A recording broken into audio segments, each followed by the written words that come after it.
जय हिंद दोस्तों, स्वागत है आपका हमारे YouTube channel railway success point में। दोस्तों, आज आपके लिए हम एक बहुत ही इंपॉर्टेंट वीडियो लेकर आ चुके हैं, जिसमें आज हम बात करने जा रहे हैं आरआरबी ग्रुप डी लेवल 1 2000 जो 24 में जो वैकेंसी आई है, जिसकी फॉर्म भरने 25 में शुरू हो गए हैं 2025 में।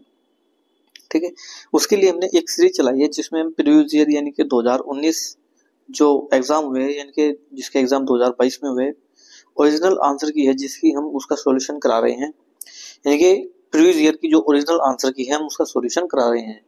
इसमें अभी तक हम 14 पार्ट अपलोड कर चुके हैं। आज हम पार्ट नंबर 15 लेकर आपके लिए आए हैं। ये इतने हेल्पफुल रह सकते हैं आपके लिए कि आपका इस यानी कि आप इसका अंदाजा एग्जाम से पहले यानी कि जैसे कि जो एग्जाम देगा उसको एग्जाम में पता लगेगा, और जो एग्जाम देने के बाद देखेगा कि ये क्या हुआ है तो उसको एग्जाम के बाद पता लगेगा कि कितने हेल्पफुल रह सकते हैं।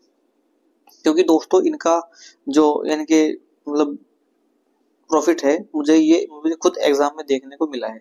तो आप प्रीवियस ईयर जरूर लगाएं, और रेलवे के लिए प्रीवियस ईयर बहुत जरूरी होते हैं, क्योंकि रेलवे का रिकॉर्ड रहा है कि वो प्रीवियस ईयर से क्वेश्चन पूछते हैं। तो आप प्रीवियस ईयर जरूर लगाएं। ठीक है, अब तक हम इसमें 14 पार्ट अपलोड कर चुके हैं। आज हम पार्ट नंबर 15 लेकर आए हैं, जिसमें जीके, जीएस, मैथ, रीजनिंग सभी प्रकार के क्वेश्चन रहते हैं। तो आइए वीडियो को शुरू करते हैं। मैं अरजत कुमार पॉइंट्स स्वागत करता हूं आपका। तो देखिए पहले क्वेश्चन के साथ पहले क्वेश्चन में कहा है कि एक वस्तु का अंकित मूल्य 1820 रुपए है, इसका विक्रय मूल्य 1420 है। छूट प्रतिशत ज्ञात कीजिए, निकटतम पूर्णांक संख्या के यानी पूर्णांकित कीजिए। ठीक है, पॉइंटों में ना निकालकर प्रॉपर निकालना है। जिसे इसने कहा है कि 1820 रुपए क्या इसका मार्क प्राइस है, अंकित मूल्य कितना है 1820 है। इसके बाद इसने कहा है कि विक्रय मूल्य क्या होता है आपका सेलिंग प्राइस, और सेलिंग प्राइस कितना है, ये है 1420 रुपए। कितना है ये 1420 रुपए। ठीक है, अब देखिए जो इसने कहा है कि एक वस्तु है, कितनी एक वस्तु है कि उसका मूल्य 1820 रुपए है, और मैं उसको आपको 1420 में दे सकता हूँ। तो यानी कि मैं उसको कहीं ना कहीं आपको डिस्काउंट दे रहा हूँ, छूट दे रहा हूँ। यानी कि कोई एक शर्ट 1820 रुपए की और मैंने वो 1420 की दे दी, तो कहीं ना कहीं आपको उसमें डिस्काउंट मिला, आपको उसमें प्रॉफिट हुआ। ठीक है, तो देखिए कैसे निकाल लेंगे। तो इसमें निकालना है हमको कि छूट प्रतिशत यानी कि डिस्काउंट निकालना है। तो discount is equal to mark price minus selling price. तो ये कितना हो जाएगा 400 mark price minus selling price बटे मार्क प्राइस। तो ये कितना हो जाएगा 1820 गुणा 100। 0 से 0 कटी, 2 से कटे 2 दूनी 4 और 2 नम 18, 2 एकम 2। तो ये आ जाएगा 200 बटे 91। 91 दूनी कितना हो गया 182। ठीक है, 91 दूनी 182, 2 बार कटा यानी कि 2, और फिर कितना बचेगा आपका 18, 182 यानी ये भी 180 के आसपास हो रहा है। तो 91 दूनी 182 यानी कि 22% के आसपास है, क्योंकि 26% ज्यादा हो जाएगा, 25% और ज्यादा हो जाएगा, 28% तो ज्यादा है ही, और 22% इसके निकटतम रहेगा। तो 22% ही इसका राइट आंसर रहने वाला है। क्वेश्चन नंबर 52 में कहा है कि दो समांतर रेखाओं को प्रतिच्छेद करने वाली एक तिर्यक रेखा के एक ही ओर स्थित दोनों बाह्य कोणों का अनुपात 7:5 है। इन कोणों में सबसे बड़े कोण और सबसे छोटे कोण में कितना अंतर है, ये निकालना है। ठीक है, तो देखिए माना ये एक समांतर रेखा ये है, एक समांतर रेखा ये है, इन दोनों को एक रेखा प्रतिच्छेद करती है, ये प्रतिच्छेद रेखा करती है। ठीक है, ये x है, ये y है, ये ए और बी इसको प्रतिच्छेद करती है। अब देखिए इसने कहा कि इनका ये बाह्य कोण ये वाला और ये वाला, इसका अनुपात 7:5 में है इनका मान। ठीक है, ये 7 है तो ये 5 है। अब इसने कहा है कि इन दोनों के बीच में अंतर कितना है। तो देखिए सबसे पहले तो हम कोण को निकाल लेंगे। तो यानी कि थ्योरी क्या होती है कि एक ही लाइन पर बने दो कोणों का योग, एक ही लाइन पर बने दो या दो से अधिक कोणों का योग कितना होगा 180 होगा। यानी कि कोण कितने हैं, दो है, एक तो कोण सा है 7x है और एक 5x है। तो इनका योग कितना हुआ 180 हुआ। तो 7 5 कितना हुआ 12 12 बराबर 180 के। तो 12 से काटेंगे कितना कटेगा, ये 15 बार कटेगा। तो x का मान कितना आया, ये 15 आया। ठीक है, अब इसने कहा है कि इनका अंतर, तो ये 7 हुआ ये 5 हुआ, तो अंतर कितना हुआ इनमें 2 का, कितने का 2 का। और एक डिग्री का मान कितना है 15, तो 15 गुणा 2 बराबर 30 के। तो 30 इसका राइट आंसर रहेगा ऑप्शन नंबर 1। तो ऑप्शन नंबर 1 इसका राइट आंसर रहने वाला है। क्वेश्चन नंबर आपका 53 में कहा कि मान लीजिए कि किसी अवतल दर्पण के सामने 5 सेंटीमीटर ऊंची एक वस्तु रखी है। वस्तु की हाइट कितनी है? 5 है। उसका प्रतिबिंब 20 सेंटीमीटर की दूरी पर बनता है। यू बराबर कितना है? 20 सेंटीमीटर। देखिए जैसे ये एक प्रतिबिंब है, यहाँ पर सी है, वक्रता केंद्र सी, ठीक है, और वक्रता केंद्र सी और ध्रुव पी के बीच में जो होता है वो क्या होता है? आपका फोकस दूरी एफ, ठीक है। यानी कि ये तो यहाँ से यहाँ तक की क्या हुई? आर, ये तो हुई आर, और फोकस दूरी क्या होगी? फोकस दूरी हो जाएगी आपकी आर बटे 2 की। तो फोकस दूरी बराबर आर बटे 2 के। अब इसने कहा है कि दर्पण का वक्रता केंद्र पर है, तो दर्पण का वक्रता केंद्र डैश पर है। ये कहाँ पर है? ये 20 सेंटीमीटर दूरी पर है, क्योंकि इसकी हम दूरी निकाले हैं तो ये 20 सेंटीमीटर निकल कर आएगी, ठीक है। तो 20, क्योंकि जो प्रतिबिंब बनेगा यदि वस्तु वक्रता केंद्र पर है तो उसका जो प्रतिबिंब बनेगा वो भी वक्रता केंद्र पर ही बनेगा, क्योंकि इसने कहा है यहाँ पर कि समान दूरी पर यानी समान आकार वस्तु पर उल्टा प्रतिबिंब बनाती है। तो वक्रता केंद्र पर जो प्रतिबिंब बनने यानी कि वस्तु रखी है उसका प्रतिबिंब जब बनेगा तो वक्रता केंद्र पर ही बनेगा, समान आकार का और उल्टा वस्तु से, ठीक है। तो इस प्रकार ये दूरी भी कितनी होगी? 20 ही होगी। क्वेश्चन नंबर 54 में कहा है कि दिए गए समूह में से किसी में से सही डोबेराइन त्रिक नियम का चयन कीजिए। तो देखिए डोबेराइन ने त्रिक नियम दिया। त्रिक नियम क्या होता है? त्रिक नियम ये होता है कि जैसे इनमें से हम ये निकाल लेते हैं, इसको ही निकालते हैं। तो इसने कहा है कि जैसे ये Ca, Sr और Ba ये 3 एटम्स हैं, इनके 3 ये तत्व है, ये क्या कहते हैं इनको, ठीक है। अब इनके परमाणु क्रमांक, माना इसका परमाणु क्रमांक x है, ठीक है, इसका परमाणु क्रमांक x है, इसका y है और इसका z है, ठीक है। तो डोबेराइन के त्रिक नियम में क्या कहा गया है कि जो बीच वाला होता है, बीच वाला तत्व होता है, इसका जो परमाणु क्रमांक होगा यानी कि y, वो आसपास के दोनों परमाणु क्रमांकों के एवरेज के बराबर होगा। तो ये एवरेज कैसे निकालते हैं? यानी कि x प्लस वाई बटे 2। ये इस तरीके से डोबेराइन का त्रिक नियम दिया गया है, यानी कि y बराबर x प्लस वाई बटे 2, सॉरी x प्लस जेड बटे 2। आसपास के परमाणु क्रमांक है जो इनके, उनके सम बटे 2, ठीक है। तो ये त्रिक नियम होता है, तो सिर्फ यही इसमें फॉलो करता है Ca, Sr और Ba, ठीक है। क्वेश्चन नंबर 55 में कहा है कि उस विकल्प का चयन करें जिसका तीसरा पद से वही संबंध है जो दूसरे पद का पहले से है, छठे पद का पांचवे से है। तो इसमें निकालना है कि क्या हो सकता है इसके स्थान पर। तो देखिए निकालने का क्या तरीका होता है इसमें, यानी कि जो पैटर्न इसमें फॉलो करता है वही इसमें करता है, फिर सेम पैटर्न इसमें फॉलो करेगा। अब देखते हैं, जैसे ये 6 हुआ, 6 से हमने 27 बना, क्या बनाया? 27। तो 6 से 27 कैसे बन सकता है? यदि हम 6 को 2 से भाग दे, 6 को 2 से भाग दिया तो कितना आया हमारे पास? 3 आया, और 3 की गुणा हमने किस में कर दी? 9 में, तो कितना हुआ? 27। चलो एक तो अभी हुआ। इसके बाद 12 को भाग दी हमने 2 से, तो 2 6 12, और 12 की जब हम गुणा 9 में करेंगे तो सॉरी 6 की गुणा 9 में करेंगे तो 6 9 54, तो ये भी फॉलो करता है। तो यानी कि ये पैटर्न इसको फॉलो करता है। अब निकालते हैं हम इसको, यानी कि 8 को किया हाफ, 8 का हाफ कितना हुआ? 4, और 4 की गुणा हम जब 9 में करेंगे तो 9 जो कितना देगा? 36। तो 36 इसका राइट आंसर रहेगा ऑप्शन नंबर 2, ठीक है। ऑप्शन नंबर 2 इसका राइट आंसर रहने वाला है।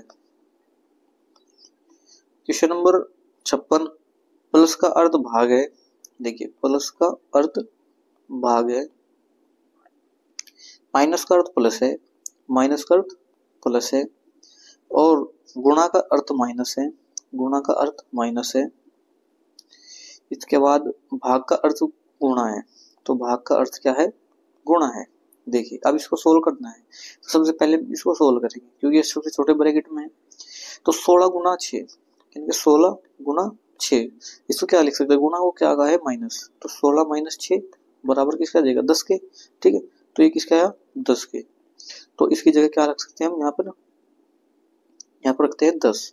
फिर माइनस को क्या लिखा गया है? माइनस को लिखा है प्लस, ये लिख दिया प्लस।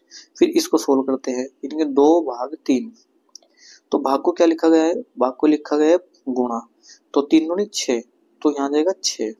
ठीक है, ये इतना हुआ। इसके बाद ये प्लस, प्लस को क्या लिख सकते हैं, प्लस को लिख सकते हैं भाग, भाग लिखा, प्लस को लिखा भाग।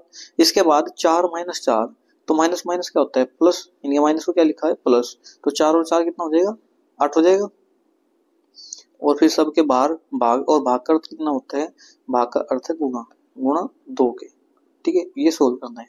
और 10 6 कितना हुआ 16, और 16 डिवाइड बाई 8, तो 8 दूनी 16 और गुणा 2, तो 2 दूनी 4, 4 इसका राइट आंसर रहेगा ऑप्शन नंबर 4। ठीक है, तो इस तरीके से इसको करने का आसान तरीका होता है। सबसे पहले आपको हमेशा छोटा ही ब्रैकेट खोलना होता है। क्वेश्चन नंबर 57, 57 में कहा है कि 3 पुरुष एक कार्य को 6 दिन में पूरा करते हैं। तो देखिए 3 मेल एक काम को 6 दिन में करते हैं, बराबर 6 महिला उसी काम को 5 दिन में करती है। तो 6 फीमेल उसी काम को कितने दिन में करती है, 5 दिन में करती है। तो 6 से कटाइए 6, 3 मेल बराबर किसके आ जाएगा 5 फीमेल के। तो 3 मेल बराबर किसके है 5 फीमेल के।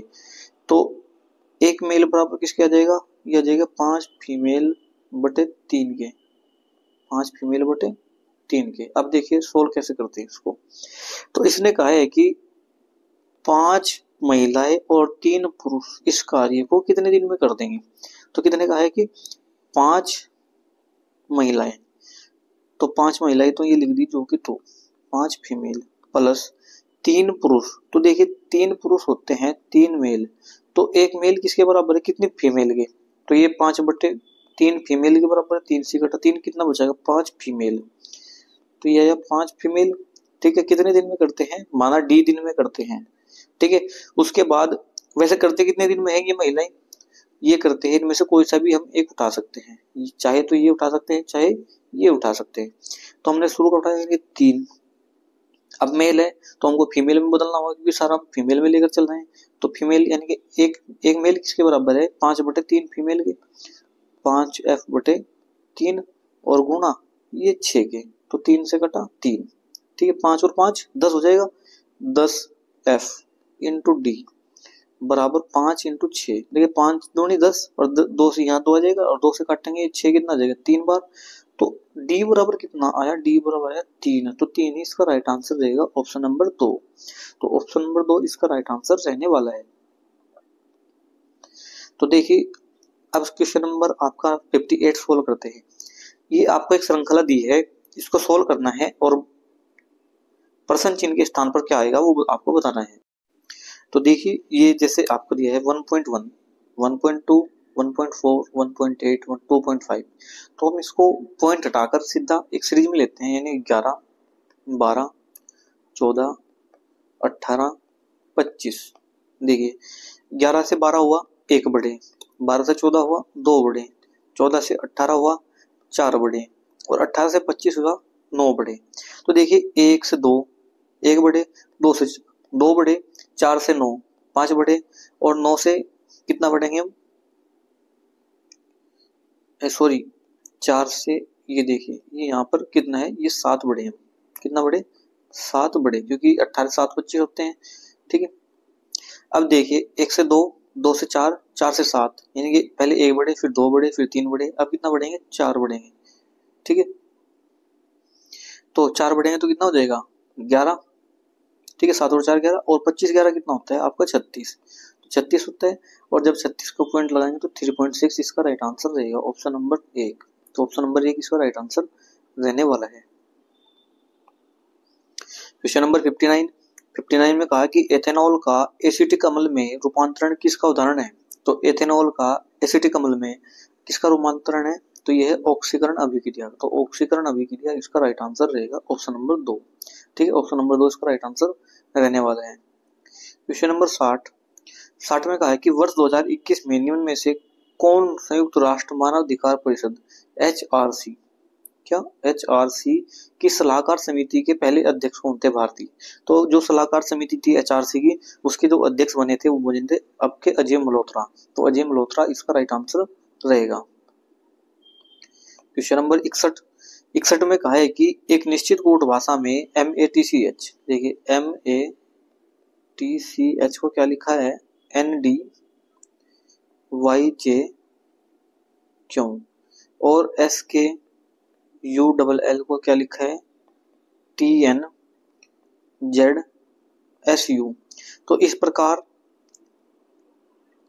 CHAMP इसको क्या लिखा जा सकता है, देखिए S यहाँ पे M से क्या बना N, यानी कि एक बढ़े, और यहाँ से S से बना T, तो यहाँ भी एक बने, तो यहाँ पे C से क्या बनेगा D, यहाँ पे एक बढ़े, इसके बाद A से D बढ़े तो दो बढ़े, यहाँ पर K से N हुआ, K से N हुआ तो यहाँ भी दो बढ़े, तो इसी प्रकार H से दो बढ़ेंगे तो कितना आएगा आपका HIJ छोड़कर क्या आ जाएगा आपका K। तो डी के से शुरू होने वाले हम इसमें देख सकते हैं कौन से ऑप्शन में है, तो पहला ऑप्शन डी के से शुरू नहीं होता, दूसरा नहीं होता, तीसरा नहीं होता, चौथा ऑप्शन है सिर्फ डी के से शुरू होने वाला।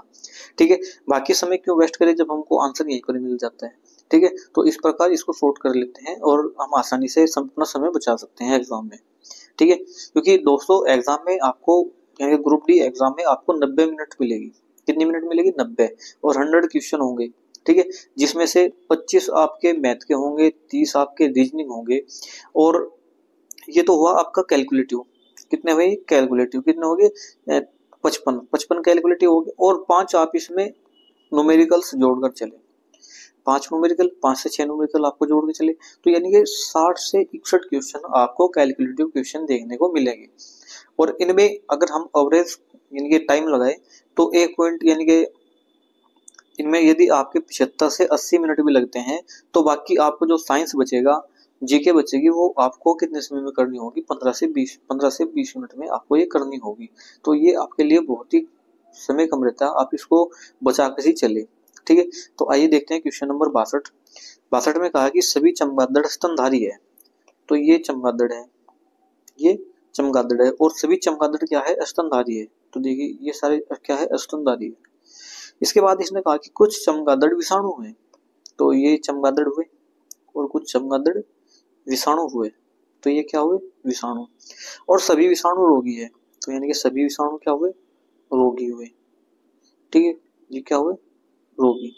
अब इसने कहा कि क्या, निष्कर्ष में कहा है कि क्या कुछ चमगादड़ रोग है, कुछ चमगादड़ रोग है, तो देखिए ये चमगादड़ वाला भाग है, क्या ये रोग वाले में, क्योंकि रोग का बाहर का सर्कल है और ये चमगादड़ में भी घूम कर जा रहे हैं। ठीक है, ये चमगादड़ वाले पोर्शन से घूम कर जा रहे हैं, तो ये तो बात बिल्कुल सही हुई।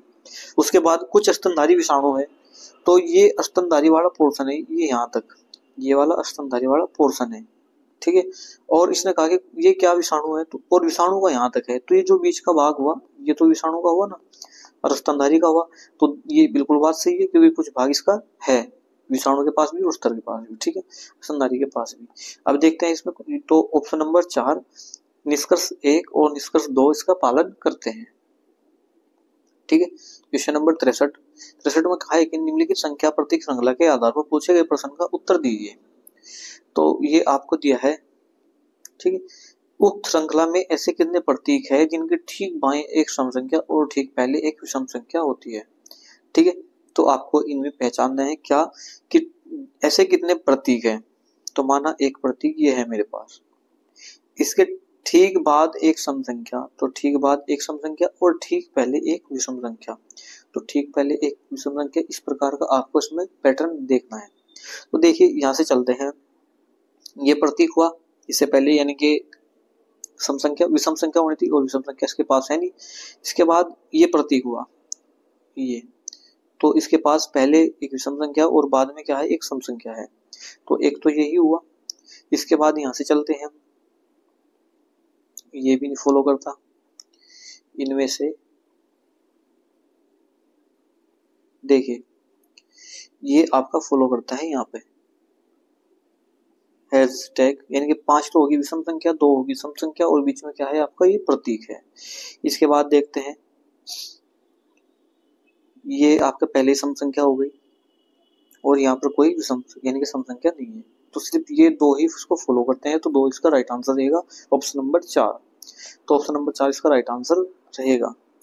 क्वेश्चन नंबर आपका 64, एक त्रिभुज की भुजाएं जिनकी माप 10, 12, 14 है, इसका क्षेत्रफल ज्ञात कीजिए। देखिए 10, 12, 14 तीनों भुजाएं अलग अलग है, तो ये कैसा हुआ विषम बाहु त्रिभुज हुआ, और विषम बाहु त्रिभुज निकालने के लिए फॉर्मूला क्या होता है हमारा, तो देखिए फॉर्मूला तो देखिए ऐसे फॉर्मूले यानी कि इनका यानी कि क्षेत्रफल निकालने के लिए फॉर्मूला क्या होता है।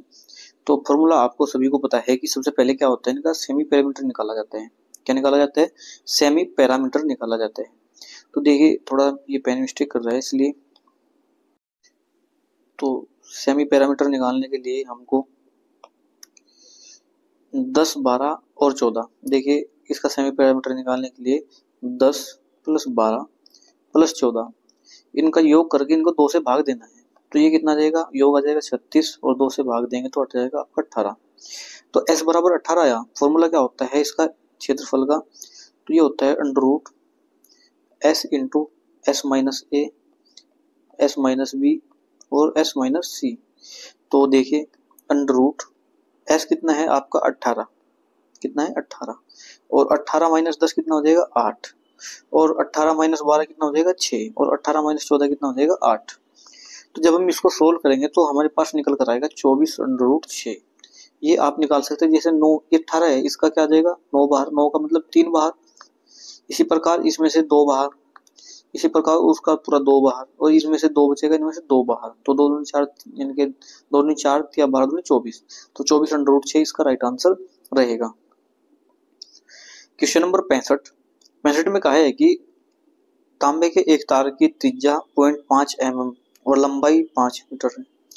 यदि पदार्थ का प्रतिरोधकता 2.5 गुणा 10 की घात -8 ओम मीटर है तो तार का प्रतिरोध ज्ञात कीजिए। देखिए इसका एक फॉर्मूला होता है यानी कि जिसमें आपका लंबाई L और क्षेत्रफल A, ठीक है, और यानी कि इसका क्या होता है, ये एक प्रतिरोधकता निकालने के लिए इसका प्रतिरोध की भी आवश्यकता होती है, ठीक है।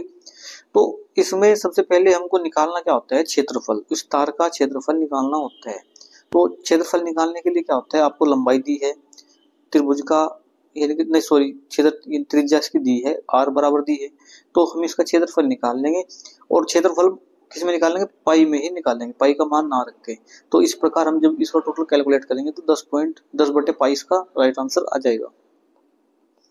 क्वेश्चन नंबर 66 में कहा है कि आओ डैश राज्य में बोली जाने वाली एक प्रमुख भाषा है। तो ये किस राज्य में बोली जाती है? बोली जाती है नागालैंड में। तो नागालैंड इसका राइट आंसर रहने वाला है। क्वेश्चन नंबर 67 क्वेश्चन, वंशागति के नियमों को प्राप्त करने में मेंडल का सफलता के प्रमुख यानी कि पीछे क्या कारण था, यानी कि जो सफलता प्राप्त हुई है वंशागति जो नियम है, ठीक है, मेंडल के, उनमें मटर के पौधे का उन्होंने प्रयोग किया था। तो देखिए उन्होंने अपने संस्करण में एक बार में केवल एक ही लक्षण का अध्ययन किया, एक बार में केवल एक ही लक्षण का अध्ययन किया, ठीक है, यही इसका राइट आंसर रहेगा। क्वेश्चन नंबर 68 सॉरी, त्रिभुज ABCD में D पर AD लंबवत है BC पर, ठीक है, E पर BE लंबवत है AC पर, AD BE बिंदु F को क्या करती है, प्रतिच्छेद करती है। तो BF बराबर AC के निम्नलिखित में कौन सा सत्य होगा? तो इनकी समरूपता बतानी है, ये किसके समरूप है, ठीक है। तो देखिए बनाने का क्या तरीका है इन क्वेश्चनों को। तो सबसे पहले आपको यानी कि त्रिभुज बनाना ही होगा। ये A हुआ, ये आपका B हुआ, ये C हुआ। इसने सबसे पहले कहा है कि D पर AD BC पर लंबवत है, तो ये आपकी एक भुजा है AD ये हुई, ये BC इस भुजा पर क्या है, लंबवत है, बिल्कुल सही हुआ। इसके बाद इसने कहा कि E पर BE AC पर लंबवत है, तो BE किस पर है, AC पर, तो AC ये भुजा है, इस पर BE लंबवत है, भुजा क्या है वो, बिंदु क्या है वो AC सॉरी E, ठीक है। इसके बाद कहा है कि AD BE F पर प्रतिच्छेद करती है, ये AD और BE कहां पर प्रतिच्छेद करती है, बिंदु F पर, बिंदु F पर। अब इसने कहा है कि BF बराबर AC के है, BF बराबर किसके हो जाएगा, आपका AC के, तो इस भुजा के बराबर है, ठीक है। तो समरूपता का नियम क्या होता है, या तो आपकी दो भुजाएं बराबर हो या दो कोण बराबर हो। तो देखिए यहाँ पर ये 90 डिग्री का कोण बनाता है, 90 डिग्री कोण बनाता है इधर इस वाले त्रिभुज के लिए, ठीक है, इस वाले त्रिभुज के लिए, और यहाँ पर भी ये 90 डिग्री का कोण बनाता है त्रिभुज ADC के लिए। अब देखते हैं कि CAD ठीक है, ये हुआ, और DFB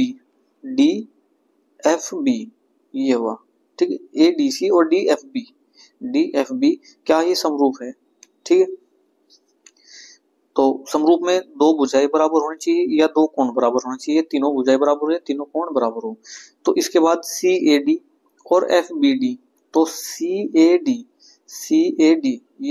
ये त्रिभुज हुआ ये वाला, ठीक है। ये CAD समरूप है FBD के, तो FBD के, तो ये एक दूसरे क्या है, समरूप है। तो इसका जो राइट आंसर रहेगा ऑप्शन नंबर 2 इसका राइट आंसर रहने वाला है।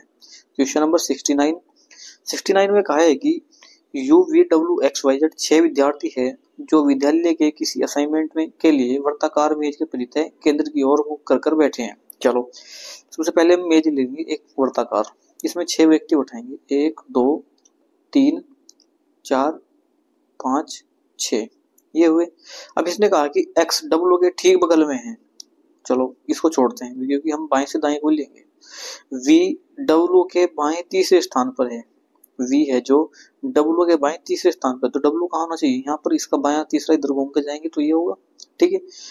इसके बाद इसने कहा कि इससे पहली लाइन में कि V W के यानी कि सॉरी x W के ठीक बगल में है, तो W के ठीक बगल में x है, तो x कहाँ होगा, माना यहाँ होगा, ठीक है। इसके बाद इसने कहा है कि तीसरी लाइन में कि U Y के दाईं ओर ठीक बगल में है, U है जो आपका Y के दाईं ओर ठीक बगल में है, तो U यहाँ पर होगा जो Y के ठीक दाईं ओर बगल में हुआ। V X के दाईं ओर दूसरे स्थान पर है, V है जो X के दाईं ओर दूसरे स्थान पर है। चलो Z के बाएं तीसरा कौन है, तो Z के बाएं तीसरा बताना है। तो देखिए इसको दोबारा से बनाते हैं। इसने कहा है कि इनके VW के बाएं और तीसरे स्थान पर है, V यहाँ हुआ और W यहाँ हुआ, इसके बाएं तीसरे स्थान पर है। U Y के दाईं ओर ठीक बगल में है, U है जो Y के दाईं ओर ठीक बगल में है, U Y के दाईं ओर ठीक बगल में है, तो U यहाँ पर हुआ और Y यहाँ पर हुआ क्योंकि इसके दाईं ओर ठीक बगल में हुआ। अब इसने कहा है कि X V के दाईं ओर ठीक बगल में है, तो X हुआ ना जो ये आपका, ये किसके V के दाईं ओर, तो V का दायां यहाँ है, तो ये X इसके बगल में हुआ और Z कहाँ हुआ, यहाँ पर हुआ। और Z के बाएं तीसरे स्थान पर बताना है, सॉरी ये X को कहाँ लेंगे, यहाँ पर लेंगे और Y आ जाएगा यहाँ पे, ठीक है। तो इस सॉरी Z जाएगा यहाँ पर कौन, Z, तो यहाँ पर जाएगा आपका Z। तो इसने कहा है कि Z के बाईं और तीसरे स्थान पर, तो पहला दूसरा और तीसरा, तीसरे पर कौन है U, तो U इसका राइट आंसर रहेगा, ठीक है। देखिए क्वेश्चन में थोड़ा मिस्टेक लग रही है, एक बार दोबारा से चेक करते हैं क्योंकि इसने ये गलत दे रखा है। 1 2 3 4 5 6 इसने कहा है कि पहले इस क्वेश्चन में कि एक्स वाई के ठीक बगल में, चलो V W के बाएं तीसरे स्थान पर है, माना V ये है जो W के बाएं तीसरे स्थान पर है, ये बायां इधर जाएंगे घूम के W के। U Y के दाईं ओर ठीक बगल में है, जो U है वो Y के दाईं ठीक बगल में, माना U यहाँ पर है जो Y के दाईं ओर ठीक बगल में है, तो Y यहाँ पर होगा। इसके बाद इसने कहा है कि X W के ठीक बगल में है, तो X है जो W के ठीक बगल में, तो W ये यहाँ पर हुआ, तो यहाँ पर कौन होगा, X हुआ। और इसने कहा है कि ठीक बगल में है और V X के दाईं दूसरे स्थान पर, V है जो X के दाईं, तो जब हम दाएं की बात लेंगे X का दायां किधर होगा, इधर होगा। यदि हम इसको यहाँ पे लेते हैं तो फिर ये W के पास में नहीं आता, तो इसने पहले कहा कि W X के पास में है, ये कहा है कि W X के ठीक बगल में है। यदि हम W के पास X रखते हैं तो फिर V के पास X इधर बाएं आ जाएगा, तो ये क्वेश्चन इसमें मिस्टेक है, ठीक है, ये क्वेश्चन गलत है, इसकी थ्योरी गलत है। क्वेश्चन नंबर 70 में कहा है कि डिब्रू शेखावो राष्ट्रीय उद्यान निम्नलिखित में से किस राज्य में है। देखिए डिब्रू की बात है तो डिब्रूगढ़ आपको पता है, डिब्रूगढ़ कहाँ पे, असम में, तो असम इसका राइट आंसर रहेगा ऑप्शन नंबर 1। क्वेश्चन नंबर 71 में कहा है कि नीचे दी गई श्रृंखला के आधार पर पूछे गए प्रश्न का उत्तर दे। आपको एक ये अक्सर श्रृंखला दी है, इसमें आपको बताना है कि सही उत्तर क्या होगा। तो इसने कहा कि ऐसे कितने व्यंजन हैं, माना व्यंजन क्या हुआ जड़, ठीक है, जिनके प्रत्येक ठीक पहले स्वर, प्रत्येक ठीक पहले स्वर और ठीक बाद भी एक स्वर, तो ये हमको इसमें बताना है। तो देखिए सबसे पहले हम इसमें देखते हैं, तो ये हुआ यहाँ पर के के साथ आई भी है ओ भी है, तो एक हुआ। इसके बाद इधर देखते हैं, ये यहाँ पर हुआ वी के साथ ए भी है और ई भी है, सिर्फ दो ही इसके अनुसरण करते हैं, एक और दो, ठीक है। ये इसका राइट आंसर रहने वाला है ऑप्शन नंबर 3। क्वेश्चन नंबर 72 में कहा है कि ये आपको सोल्व करना है, उसका मान बताना है। तो देखिए सबसे पहले हम ब्रैकेट सोल्व करेंगे, तो 40 डिवाइड बाई इससे, ये इसको क्या लिख सकते हैं 32, और 32 को जब हम डिवाइड करेंगे 4 से, तो 4 अट्ठे 32, यहाँ पर कितना जाएगा 8, और गुणा 125 के, तो 8 पंजे 40, और गुणा 125, तो 125 पंजे कितना जाएगा 625, तो 625 इसका राइट आंसर रहेगा ऑप्शन नंबर 4, ठीक है। क्वेश्चन नंबर 73 में कहा है कि निम्नलिखित में से किस समीकरण के मूल वास्तविक नहीं है। तो मूल वास्तविक नहीं है के लिए फॉर्मूला क्या होता है आपका, d बराबर बी स्क्वायर माइनस 4ac। तो इस फॉर्मूले के द्वारा हम इसके मूल निकाल सकते हैं। मूल क्या होते हैं, b क्या होता है आपका ये वाला भाग, 14 क्या हुआ, b बराबर 14 हुआ, 9 क्या हुआ आपका c, तो c का मान कितना हुआ 9 हुआ, और 6 का मान कितना हुआ, ये हुआ आपका a का मान, तो a का मान कितना हुआ 6, ठीक है। तो इनमें 3 शर्तें होती है आपकी, यदि इसका मान इनके 0 से बड़ा आए तो वास्तविक, 0 के बराबर आए तो ये होता है 0 के बराबर तो वास्तविक, और 0 से बड़ा काल्पनिक, ठीक है, और ये आपका 0 से बड़ा आएगा तो काल्पनिक, ठीक है। हम जब इसको निकालेंगे तो ये 0 से बड़ा आएगा हमेशा, तो इसका मान क्या होगा, ये काल्पनिक होगा, तो इसलिए ऑप्शन नंबर 3 इसका राइट आंसर।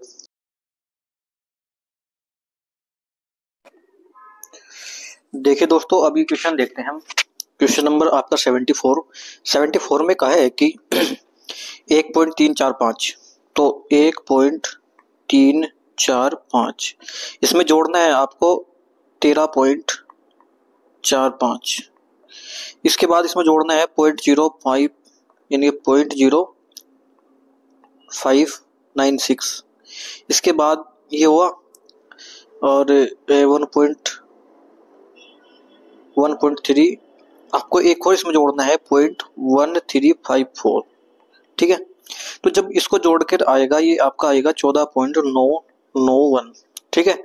इसके बाद हमको इनको आपस में क्या करना है, घटाना है, तो यानी कि 11.453 में से क्या घटाना है आपका 0.543, तो 0 1, 14 में से 5 गया 9, और यहाँ बचा कितना आपका 10, तो ये है 10.91।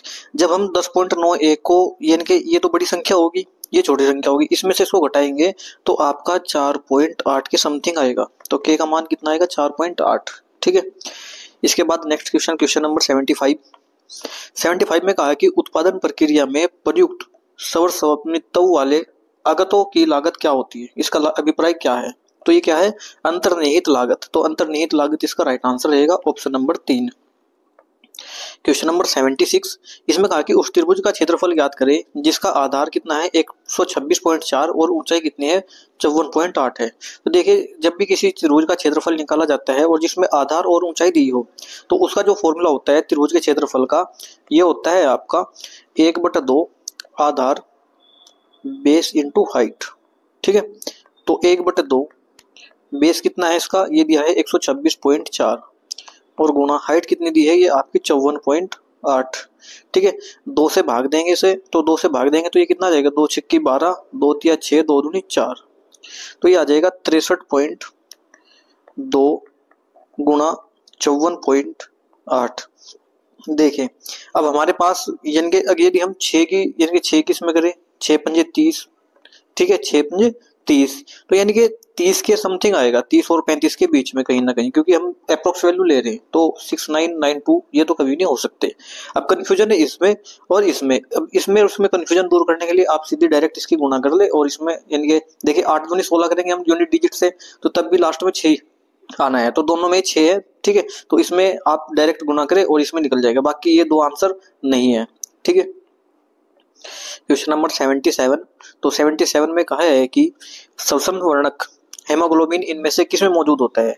तो देखिए जो यानी कि सल्फर वर्णक होता है यानी कि एक पिगमेंट होता है आपका हेमोग्लोबिन। तो हेमोग्लोबिन आपका कहाँ पाया जाता है, तो ये पाया जाता है आपका इसमें लाल रक्त कणिकाओं में, यानी कि आरबीसी में पाया जाता है। कौन, श्वसन वर्णक। ठीक है, तो श्वसन वर्णक इसका यानी कि कहाँ पाया जाता है, हेमोग्लोबिन कहाँ पाया जाता है, ये आपका आरबीसी में। तो आरबीसी इसका राइट आंसर रहेगा। क्वेश्चन नंबर 78 में कहा है कि बादल सफेद दिखते हैं क्योंकि बादल की छोटी जल की बूंद किसका कार्य करती है, तो ये किसका कार्य करती है, ये दृश्य प्रकाश की सभी तरंगदैर्घ्यों को लगभग समान तीव्रता के साथ प्रकीर्णित करती है।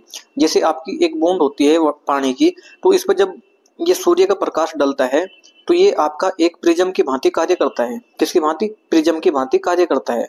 तो प्रिज्म में क्या होता है कि जब कोई प्रकाश पुंज एक माध्यम से दूसरे माध्यम में प्रवेश करती है तो इसमें क्या होता है, ये 7 रंग में विभाजित हो जाता है। कितने रंग में, 7 रंग में। ठीक है, तो विबग्योर जिसकी ट्रिक होती है, 7 रंग कौन से होते हैं, विबग्योर की उसके साथ ट्रिक होती है, नीचे से VIB, ठीक है, GIOER। तो विबग्योर इसकी ट्रिक होती है, तो इस 7 रंगों में इसको विभाजित कर देती है। तो ऑप्शन नंबर 3 इसका राइट आंसर रहेगा, क्योंकि आपके जल की बूंद एक प्रिज्म की भांति कार्य करती है।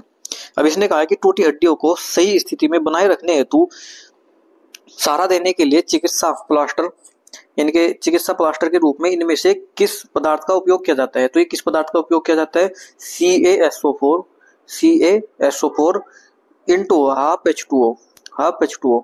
ठीक है, तो ये किससे बनाया जाता है, ये होता है पीओपी का फॉर्मूला। किसका, पीओपी का। ठीक है, तो ये पीओपी का फॉर्मूला होता है और इसको जो बनाया जाता है CaSO4 2H2O से, इससे बनाया जाता है। ठीक है, तो इससे क्या प्राप्त करते हैं, पीओपी। और जो किसके काम आता है, आपकी हड्डियों पे जो प्लास्टर होता है, यानी कि व्हाइट प्लास्टर होता है जो, वो किसका बना होता है, ये होता है आपका CaSO4 हाफ H2O। ठीक है, कैल्शियम हाइपोक्लोराइड। क्वेश्चन नंबर 80 में कहा है कि जब मेंडल ने मटर के लंबे पौधे का संकरण, यानी कि एक लंबा पौधा है, मटर के बोने पौधे से एक ये बोना पौधा है, ठीक है, पौधे के साथ कराया, तो सभी संतति लंबे पौधे जब उन्होंने, यानी कि जो प्राप्त हुआ इससे संकरित कराने के बाद, तो सारे पौधे कैसे प्राप्त हुए हमको, लंबे। ठीक है, बोने पौधे के साथ कराया तो प्राप्त सभी संतति लंबे पौधे थे। ठीक है, इसके बाद इसने कहा कि उन्होंने गोल बीज वाले पौधे, एक गोल बीज लिया, ठीक है, पौधे, ठीक है, बीज वाले पौधे का और जुरीदार बीज वाले पौधे का, एक गोल बीज वाला पौधा और एक जुरीदार पौधा, ये 2 बीज लिए और इनका संकरण कराया, तो फिर इसको जो प्राप्त हुआ है वो कैसे प्राप्त हुए, गोल बीज वाले पौधे। तो इसको प्राप्त हुए जो वो गोल बीज वाले पौधे हुए। ठीक है, अब इसके बाद इसने क्या करा, इनको संकरित कराने के बाद यदि वे झुर्रीदार बीजों वाले पौधे, ठीक है, ये वाले पौधे झुर्रीदार वाले जो पौधे हैं ये आपके, इनका जो संकरण है वो किससे कराया, गोल यानी कि लंबे पौधे के संकरण। देखिए, यदि झुर्रीदार बीज वाले लंबे पौधे, ये क्या है, लंबे पौधे हैं, और इनका जो कराया है गोल वाले छोटे पौधे के साथ, तो बोने पौधों के साथ जो संकरित कराया, तो उसके बाद जो प्राप्त होता है वो क्या प्राप्त होता है, तो वो प्राप्त होता है गोल बीज वाले लंबे पौधे। तो ये कैसे प्राप्त होंगे, गोल बीज वाले लंबे पौधे, यानी कि लंबे से बोने पर चल जाएगा, बोने से लंबे पर। ठीक है, तो ये मेंडल का नियम था। देखिए, अभी इससे पहले एक क्वेश्चन और पूछा गया था मेंडल के क्वेश्चन से, यानी कि इसकी थ्योरी से, तो वो अभी आपको पीछे इस वीडियो में देखने को मिल सकता है। आप इसको यदि ध्यान से नहीं पढ़ा है तो आप उसको जरूर देखें। तो ये इसकी बेसिक थ्योरी थी, यानी कि जो आपका स्पेशल, यानी कि जिसके लिए रिसर्च की गई थी, तो वो यही थी। ठीक है, ये पूरी थ्योरी है इसकी। क्वेश्चन नंबर 81 में कहा है कि 5,000 की 2 धनराशि को 2 भागों में विभाजित किया जाता है। एक भाग 5% वार्षिक साधारण ब्याज की दर पर, ठीक है, और दूसरा भाग 10% वार्षिक साधारण ब्याज की दर पर जमा किया जाता है। यदि प्राप्त कुल ब्याज 325 रुपए है तो धनराशि ज्ञात कीजिए। देखिए, माना वह धनराशि ए है जिसको इसने 5% वार्षिक ब्याज की दर पर दिया और 1 वर्ष के लिए दिया। ठीक है, साधारण ब्याज का फॉर्मूला यही होता है कि मूलधन गुणा धन गुणा समय बटे 100। ठीक है, प्लस इसके बाद इसने जो दूसरी राशि है, दूसरी राशि क्या होगी आपकी, 5,000 माइनस ए, ये इसकी दूसरी राशि होगी। और इसको जो दिया है इसने 10% साधारण ब्याज की दर पर दिया है, 1 साल के लिए दिया है, और टोटल जो उसको ब्याज प्राप्त हुआ है वो हुआ 325 रुपए। तो 325 यहाँ पर होगा। अब एलसीएम लेंगे, तो एलसीएम लेंगे यानी कि 100 आ जाएगा, तो ये कहाँ चले जाएगा, इसके साथ में। ठीक है, 100 किधर चलेगा, वहां पे, तो ये हो जाएगा 5 प्लस ये हो जाएगा 50,000 माइनस 10 बराबर किसके हो जाएगा, ये हो जाएगा 32,500 के, 32,500 500 के। तो देखिए 32,500 जब इसमें से घटाएंगे और ये इधर चले जाएगा तो ये कितना बचेगा, 5A बराबर 32,500 माइनस ये आपका, यानी कि 5,000 में से 32,000 घटाएंगे, 5,000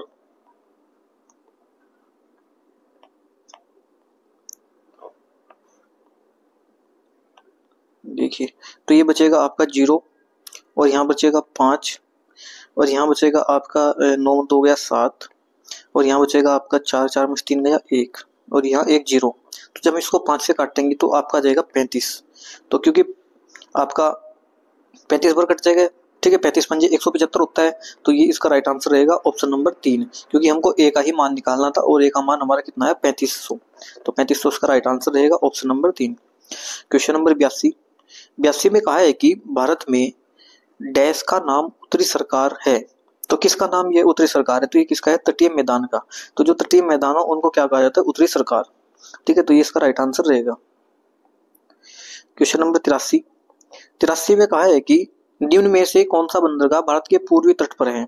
देखिए पूर्वी तट की बात की गई है, यानी कि यहाँ पर होता है आपका उत्तर, यहाँ पर होता है पूर्व, ये होता है दक्षिण और ये होता है पश्चिम। देखिए पश्चिम में जो आने वाले बंदरगाह जैसे कांडला आपका गुजरात की तरफ है, ये आपका यानी कि पश्चिम में आएगा। JL पोर्ट नावा सेवा ये भी आपका इधर दक्षिण साइड में है, दक्षिण पश्चिम में। मंझगांव आपका दक्षिण में है, कोची मंझगांव, ठीक है। अब इसने बात की पारादीप, तो पारादीप कहाँ है, आपका पूर्व की तट पर, तो ये यहाँ किधर है, इधर। तो ये पारादीप यानी कि पारादीप है जो आपका ये पूर्वी तट पर स्थित है। क्वेश्चन नंबर 84 में कहा है कि निम्न में से कौन सा वर्ष लीप वर्ष है, यानी कि अधिवर्ष की बात की गई। देखिए ये आपका पूरी एक शताब्दी है, क्या एक शताब्दी है। जैसे ये 8800 है, क्या ये 400 से पूरा विभाजित है, तो 4 से काटेंगे 11 बार, बिल्कुल सही। फिर ये 48, ठीक है, क्या 4800 400 से विभाजित है, तो बिल्कुल 12 चौक 48। इसी प्रकार क्या 2600 400 से विभाजित है, तो नहीं, तो ये क्या होगा, नहीं होगा। 68 क्या 400 से विभाजित है, तो बिल्कुल 17 बार, ठीक है। तो 2600 लीप वर्ष नहीं है, अधिवर्ष नहीं है, ये इसका राइट आंसर रहेगा। क्वेश्चन नंबर 85, 3 कथन और 3 निष्कर्ष दिए हैं, ठीक है, इनको सत्य मानते हुए विचार कीजिए और सही निष्कर्ष की पहचान करते हुए यानी कि इसका अनुपालन करें। तो देखिए इसने कहा कि कुछ मकड़ियां झिल्लियां है, माना ये मकड़ियों का पोर्शन है, और कुछ मकड़ियां क्या है, झिल्लियां है, तो ये क्या हुई, झिल्लियां हुई। कोई झिल्ली टिड्डा नहीं, तो ये टिड्डे अलग हो गए, ठीक है, कोई झिल्ली टिड्डा नहीं, और सभी टिड्डे खटमल है, तो ये जितने भी टिड्डे हैं ये क्या है, खटमल है, तो क्या हुए, खटमल हुए। तो निष्कर्ष क्या है, निष्कर्ष इनको सत्य मान के निकालना है, क्योंकि वैसे ये आपस में होते नहीं, पर इनको सत्य मानना है भी। तो क्या है कि कुछ खटमल झिल्लियां नहीं है, क्या कुछ खटमल झिल्लियां नहीं है, दोनों में बहुत अंतर है, ठीक है, तो ये तो बिल्कुल नहीं। इसके बाद सभी झिल्लियां मकड़ियां है, देखिए कुछ खटमल झिल्लियां नहीं है, तो बात सही है, क्योंकि ये अलग हुआ ये अलग हुआ, तो ये बात सही है, क्योंकि कुछ खटमल झिल्लियां नहीं है।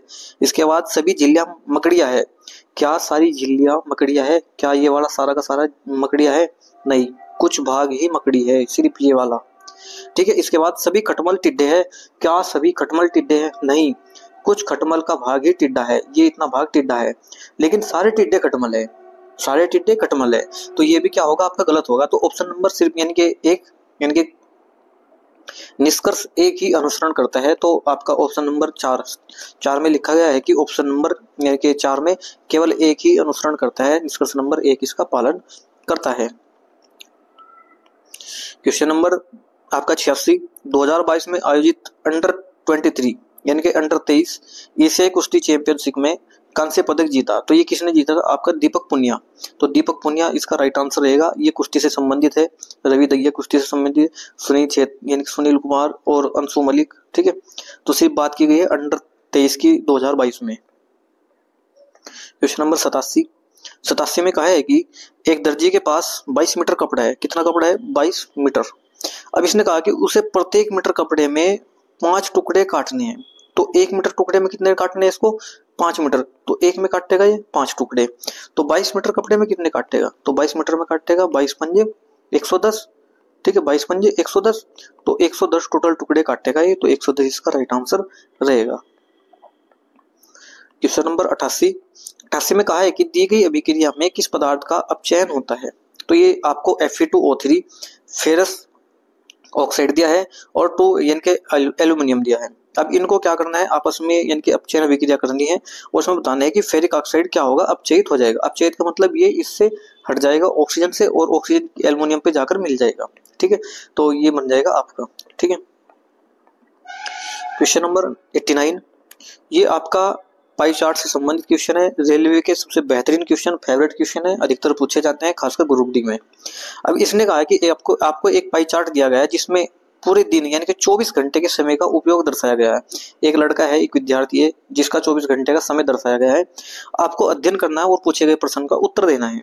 देखिए, इसने जो टाइम स्पेंड किया है वो अपना स्कूल टाइम पर, स्लीपिंग पर, सेल्फ स्टडी पर और प्लेइंग और अदर पर। ठीक है, अब क्वेश्चन क्या पूछा गया है कि यानी कि स्वाध्याय मतलब सेल्फ स्टडी। ये देखिए, स्वाध्याय यानी कि समय से पढ़ने वाला, सेल्फ स्टडी।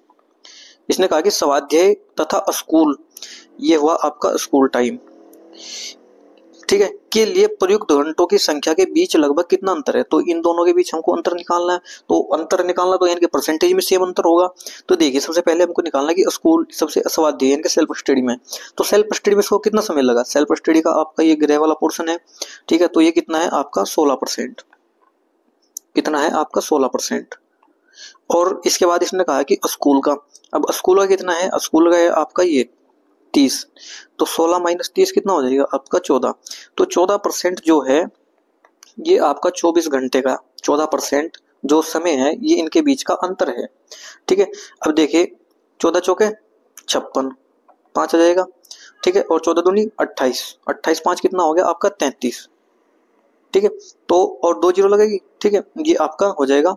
ठीक है, परसेंटेज में 3.5 घंटे, तो 0.0 कहाँ जाएगी यहाँ 3.36, इसको क्या लिख सकते 3.5, तो 3.5 इसका राइट आंसर रहेगा, ऑप्शन नंबर 4।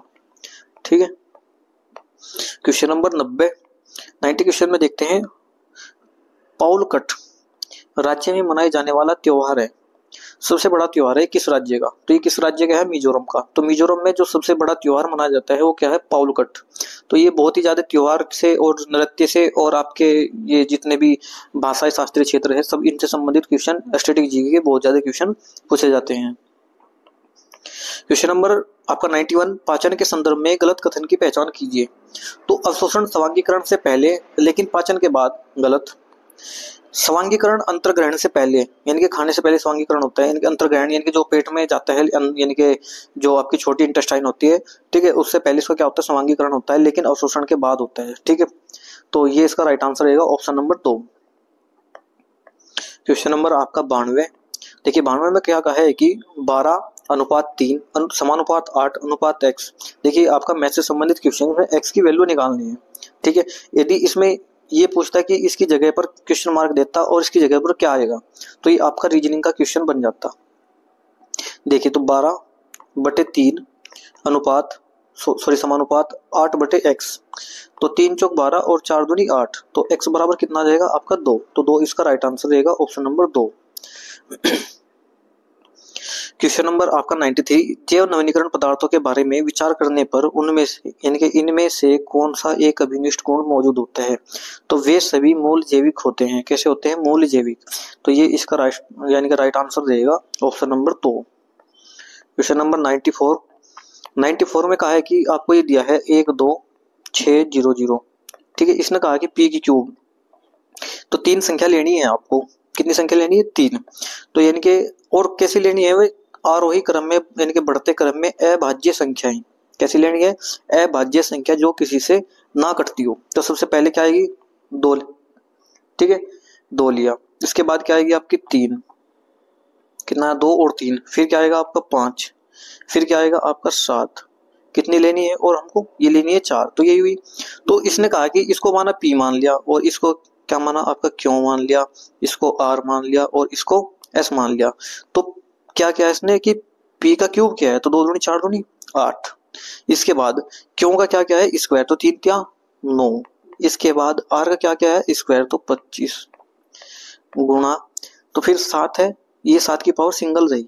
तो देखिए 25 अट्ठे कितना होता है 200, 25 अट्ठे 200 और गुणा 9, तो कितना हो जाएगा 200 गुणा 9 कितना हो जाएगा 9 दूनी 1800, तो ये हो जाएगा आपका 1800। और जब हम 1800 तक 1800 गुणा 7 में करेंगे तो 18 सत्ते 126, तो क्या हमारे पास यानी कि 12600 प्राप्त हो रहा है, बिल्कुल सही। तो यानी कि वे संख्या कौन सी होगी, वे होगी संख्या 2 3 5 7। देखिए अब सोल्व करते हैं क्वेश्चन जो इसने पूछा है।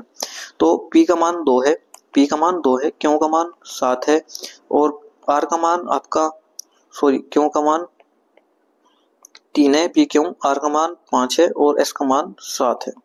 अब देखिए इसको सोल्व करते हैं। तो 3 p का मान कितना है हमारे पास 2, इसके बाद प्लस 2 गुणा q का मान कितना है 3 और माइनस r का मान कितना है 5 और s का मान है 7। तो देखिए 3 दूनी 6, 3 दूनी 6 माइनस 5 प्लस 7, तो 6 6 12 7 कितना हो गया 12 7 19, 19 माइनस 5 कितना हो गया 14। तो 14 इसका राइट आंसर रहने वाला है ऑप्शन नंबर 4। क्वेश्चन नंबर 95 में कहा है कि भारतीय संविधान का किस अनुच्छेद में भारत के या जो आपके महान न्यायवादी होते हैं, ठीक है, अटॉर्नी जनरल ऑफ इंडिया, ये किस अनुच्छेद में आते हैं, तो ये किस में आते हैं 76 में। तो 76 इसका राइट आंसर रहेगा। ठीक है, क्वेश्चन नंबर 96 में कहा है कि 53 किलो वजन वाले एक व्यक्ति के स्थान पर एक नया व्यक्ति को शामिल कर लिया गया। ठीक है, तो देखिए 53 किलोग्राम वाला व्यक्ति इसमें से गया और उसके स्थान पर एक नया व्यक्ति के इसमें शामिल हो गया, जिससे कि 4 व्यक्तियों के औसत वजन में 3 किलोग्राम की वृद्धि होगी। तो 4 व्यक्ति थे, एक गया व्यक्ति सेम है और उसके जो वजन में वृद्धि हुई वो x प्लस 3 होगी। माना उसका शुरू में औसत क्या था x था, कितने व्यक्तियों का 4 व्यक्तियों का, तो 4 इंटू एक्स। तो देखिए अब ये 4x माइनस 53 प्लस के बराबर 4x प्लस 4 दिया 12। ठीक है, तो 4x से 4x कटा, ये उधर जाएगा ऐड हो जाएगा, तो ये हो जाएगा आपका 53 12 कितना होगा 65। तो 65 के का मान आया, यानी कि नए व्यक्ति का जो वजन है वो 65 किलोग्राम है। तो 65 किलोग्राम इसका राइट आंसर रहेगा ऑप्शन नंबर 3। क्वेश्चन नंबर 97 में कहा है कि रहमान एक निश्चित बिंदु F से उत्तर की ओर 20 किलोमीटर चलता है। ये माना बिंदु F है, यहाँ से चला कितना 20 किलोमीटर उत्तर की ओर चला। अपने दाईं ओर मुड़ने के बाद वह 15 किलोमीटर चलता है। तो अपने दाईं ओर मुड़ा, दायां किधर है इधर, कितना चला 15 किलोमीटर चला। फिर अपने दाईं ओर मुड़ता है और 20 मीटर चलता है, यानी कि 20 किलोमीटर फिर से चला, अपने दाईं मुड़ा। अब आरंभिक बिंदु से यानी कि इस बिंदु से इसकी दूरी कितनी है और किस दिशा में है, तो दिशा किस साइड होगी पूर्व की ओर, और दूरी कितनी होगी जितनी ये दूरी है उतनी ही ये दूरी है, क्योंकि यहाँ भी ये 20 चला और यहाँ भी 20 ही चला। तो 20 मीटर की दूरी 15 मीटर की दूरी पूर्व की ओर, तो 15 मीटर पूर्व की ओर, ठीक है 15 किलोमीटर पूर्व की ओर। क्वेश्चन नंबर 98 में कहा है कि ये आपको दिया है ACRBDS, ये दिया है, इसके साथ में दिया है GUX और अनुपात ये दिया है आपको HVY, A से B हुआ और G से H हुआ। तो अब हमको बताना है कि क्या इसमें O से N हो रहा, गलत, H से S होगा गलत, S से K होगा गलत, M से क्या हो सकता है N हो सकता है, क्योंकि एक ही नंबर हम इसमें बढ़ रहे हैं। तो M से N यानी कि ऑप्शन नंबर 1 इसका राइट आंसर रहेगा। दोस्तों समय बहुत ही कम मिलता है, समय को कभी भी वेस्ट ना करें एग्जाम में, इसलिए जो आंसर शॉर्ट में आ जाए उसको ही हम क्लिक करके आगे बढ़ना चाहिए। क्वेश्चन नंबर 99 में कहा है कि कौन सा भारतीय गोल्फर फ्लोरिडा में प्लेयर्स चैंपियनशिप 2022 में उप विजेता रहे, यानी कि कौन उप विजेता रहे, यानी कि जो हार गए थे। तो ये कौन थे, अनिबार्न लाहिड़ी। देखिए सबसे पूछते हैं, यानी कि कभी पूछा जाता है जीतने वाला यानी कि विजेता, और कभी पूछा जाता है उप विजेता। तो इसमें ये हमेशा ध्यान रखना चाहिए कि जीतने वाला और हारने वाला दोनों ही याद रखने चाहिए। तो अनिबार्न लाहिड़ी इसका राइट आंसर रहेगा ऑप्शन नंबर 3। ठीक है, क्वेश्चन नंबर 100 जो कि इस वीडियो का लास्ट क्वेश्चन है। देखिए इसमें कहा है कि 6 दोस्त एक गोलाकार मेज के परितः मेज के केंद्र की ओर मुख करके बैठे हैं। तो ये आपको एक गोलाकार मेज लेनी है, ठीक है, गोलाकार आपको मेज लेनी है, ये हुई आपकी मेज। देखिए अब इसने कहा है कि 6 दोस्त है, तो 1 2 3 4 5 6 ये हुए। अब इसने कहा कि यानी कि एक दूसरे के बगल में बैठे हैं, बीच में इनकी समान दूरी है, सारा लारा के बाईं और ठीक बगल में है। तो सारा यहाँ पर हुई, जो कि लारा के बाएं ठीक बगल में है, तो लारा यहाँ होगी। ठीक है, इसके बाएं ठीक बगल में हुई। रॉन टाइलर के दाईं और दूसरे स्थान पर है। रॉन है जो वो टाइलर के दाईं और दूसरे स्थान पर है, तो रॉन ये रहा, तो टाइलर कहीं यहाँ होगा, इनके दूसरे स्थान पर ये हुआ। चलो अब इसको हम मानकर चलते हैं, बाकी अभी क्वेश्चन आगे पढ़ते हैं। सारा एडम के बाईं और तीसरे स्थान पर है, तो सारा जो है वो एडम के बाईं और तीसरे स्थान पर है। लारा टाइलर के बाईं और ठीक बगल में है, तो लारा ये है, तो ये कहाँ होगी, टाइलर के ठीक बाईं और बगल में होगी, तो ये होगी यहाँ पे, यानी कि टाइलर कहाँ होगी, यहाँ पर। इसने कहा कि लारा टाइलर के बाईं ठीक बगल में है। देखिए लारा है जो टाइलर के ठीक बाईं बगल में होगी। ठीक है, इससे पहली लाइन में कहा है इसने कि सारा एडम, चलो ठीक है। इसके बाद इसने कहा कि टेसा रॉन के दाएं ठीक बगल में है। टेसा जो है, अब देखिए टाइलर है जो इनके बीच में एक गैप देकर यहाँ क्या आ जाएगा, ये आपका आ जाएगा रॉन, तो रॉन कहाँ हुआ, यहाँ पर। इसके बाद इसने कहा है कि लारा टाइलर के ठीक बाएं ठीक बगल में है, तो लारा होगी। इसके बाद इसने कहा है कि टेसा रोन के ठीक बगल में बैठी है, तो एक टेसा हुई, रोन के ठीक बगल में हुई, तो टेसा यहाँ हुई, रोन के ठीक बगल में हुई। ठीक है, और सारा के बाएं ठीक बगल में कौन है, तो सारा के बाएं ठीक बगल में पूछना है, तो सारा ये है और इसके बाएं ठीक बगल में कौन है, ये है, तो टेसा इसका राइट आंसर रहेगा ऑप्शन नंबर 3। तो ऑप्शन नंबर 3 इसका राइट आंसर रहने वाला है। तो दोस्तों ये 100 क्वेश्चन थे जो इस वीडियो में हमने आपको कराए हैं, यानी कि टोटल हम इस वीडियो में 50 क्वेश्चन कराए हैं, क्योंकि ग्रुप डी जो होता है यानी कि आरआरबी ग्रुप डी, इसमें 100 क्वेश्चन आते हैं, 90 मिनट का आपको समय मिलता है। ठीक है, तो 50 क्वेश्चन इसमें करते हैं हम एक वीडियो में। ये वीडियो आपके लिए इतनी हेल्पफुल रहेगी कि आप इसको जो यानी कि इसकी तैयारी करके एग्जाम देगा तो उसको एग्जाम में इसका बहुत बेनिफिट मिलेगा, और जो नहीं करेगा वो एग्जाम के बाद इसको पछताएगा कि क्या मुझे ये करना चाहिए था। दोस्तों जरूरी नहीं कि आप मेरे चैनल से करें, पर प्रीवियस ईयर जरूर लगाएं, क्योंकि इसका फायदा बहुत आपको मिलेगा। क्योंकि दोस्तों मैंने काफी प्रीवियस ईयर किए हैं जिस कारण मुझे रेलवे में जॉब मिली है, तो आप प्रीवियस ईयर जरूर लगाए। और इसी अनुभव के साथ मैं आपको बार बार ये कहना चाहता हूं कि आप अभी से तैयारी में लग जाए और प्रीवियस ईयर लगाते रहे। ठीक है, एक प्रैक्टिस सेट रोज का लगाए, तो आपका सिलेक्शन इस बार ग्रुप डी में हो जाए, क्योंकि दोस्तों कंपटीशन इस बार बहुत ही ज्यादा हार्ड रहने वाला है। तो आप इस बार तैयारी में अभी से लग जाए और आने वाले समय में आपको उसकी सफलता भी देखने को मिलेगी। तो धन्यवाद दोस्तों वीडियो में बने रहने के लिए।